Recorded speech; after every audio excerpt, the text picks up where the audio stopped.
मेरे शौहर रात 9 बजे ऑफिस से घर आए।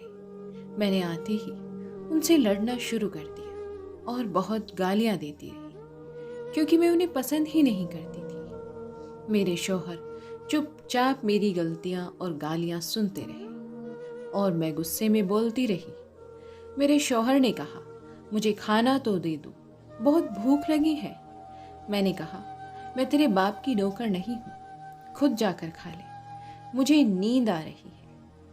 मेरे शौहर चुपचाप सुनते रहे और मैं पूरी रात उनसे लड़ती रही। जब सुबह हुई, मेरे शौहर ने मुझसे कहा, मुझे नाश्ता तो दे दो, मुझे ऑफिस जाना है।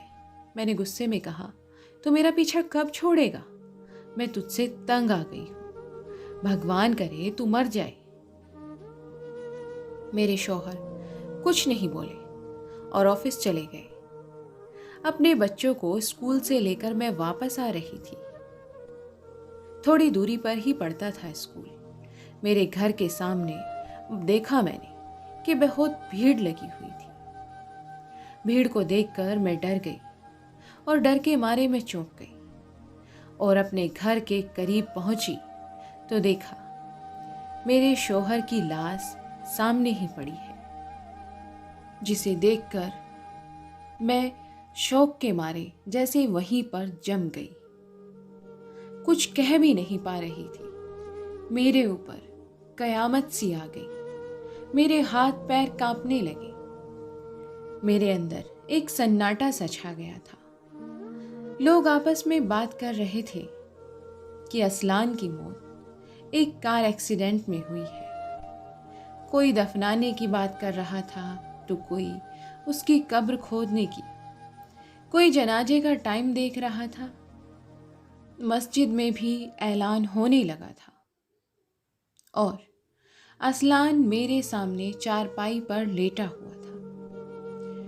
मैं जोर जोर से चीखने और चिल्लाने लगी कि असलान, उठ जाओ, मैं अब तुमसे कभी नहीं लड़ूंगी, मैं अब तुम पर कभी गुस्सा नहीं करूंगी, तुमसे मैं कभी कुछ भी नहीं कहूंगी, मुझे तुमसे कुछ भी नहीं चाहिए, मैं अब तुम्हें गाली तक भी नहीं दूंगी।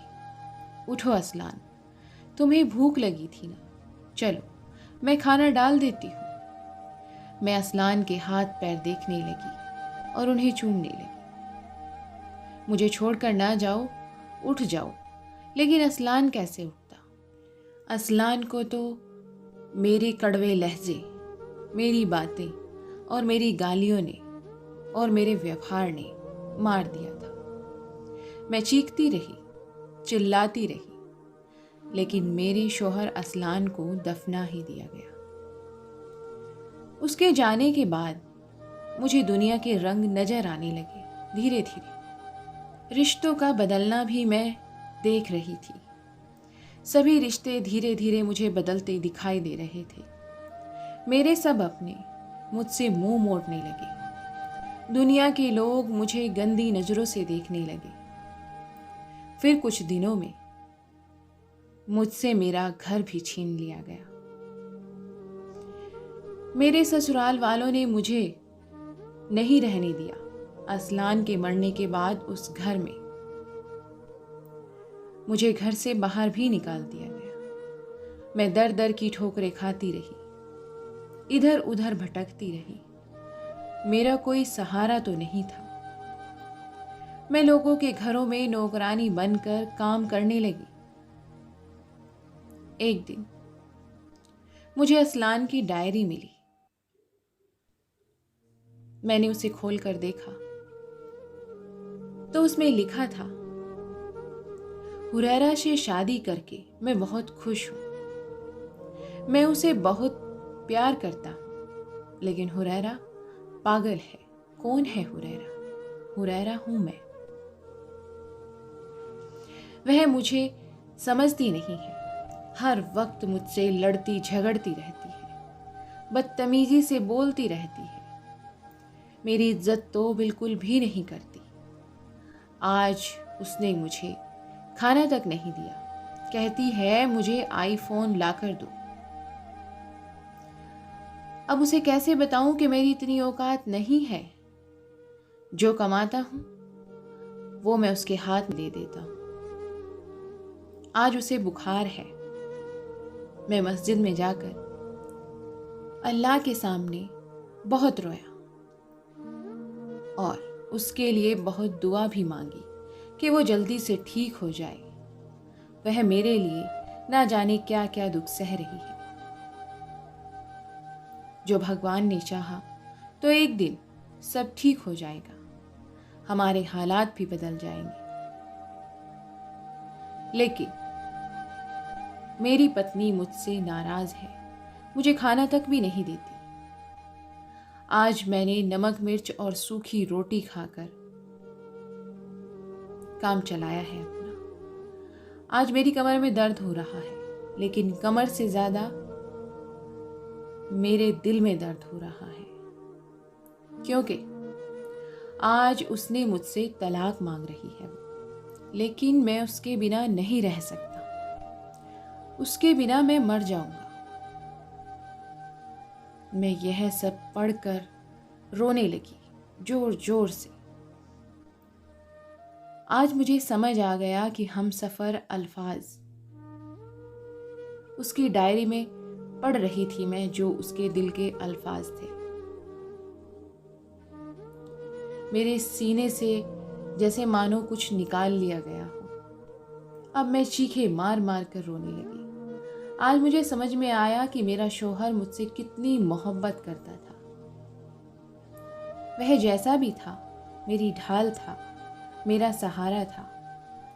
असलान के जाने के बाद मैं दुनिया की ठोकरें खा खा कर समझी हूं कि असलान ही मेरे लिए दोनों जहान में था, मेरी दुनिया था।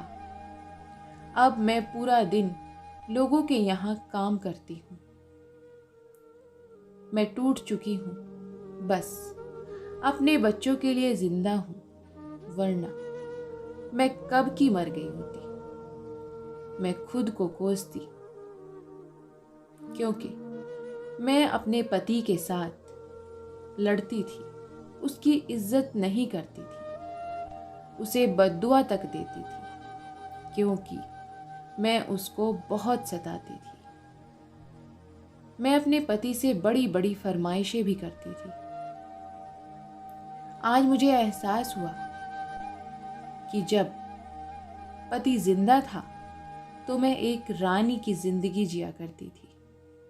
अपना समय मैं एक रानी की तरह गुजार रही थी, और उसके जाने के बाद मेरी जिंदगी भिखारियों से भी बदतर हो गई है। क्या मैं बख्शी जाऊंगी? मैं उस ऊपर वाले को क्या मुंह दिखाऊंगी?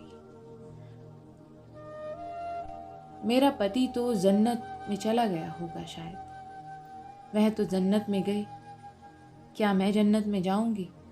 बस यही बातें सोचती हूँ, और मेरे कमरे को मैं बंद करके पूरी रात अपने पति को याद करके रोती हूँ। आज मेरे बड़े बेटे को बहुत तेज बुखार है। मैं उसे हॉस्पिटल लेकर गई तो मेरे पास पैसे नहीं थे।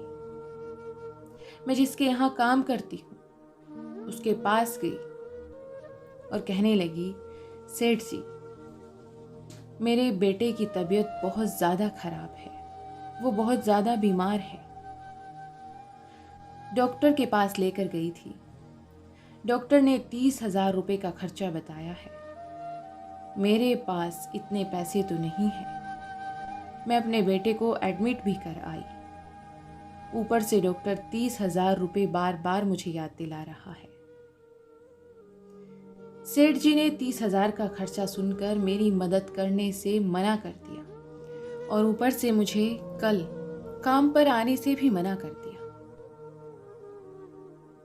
मैं यही सोचकर रोती तड़पती रह गई कि आज मेरा पति होता तो ये सब मुझे ना देखना पड़ता।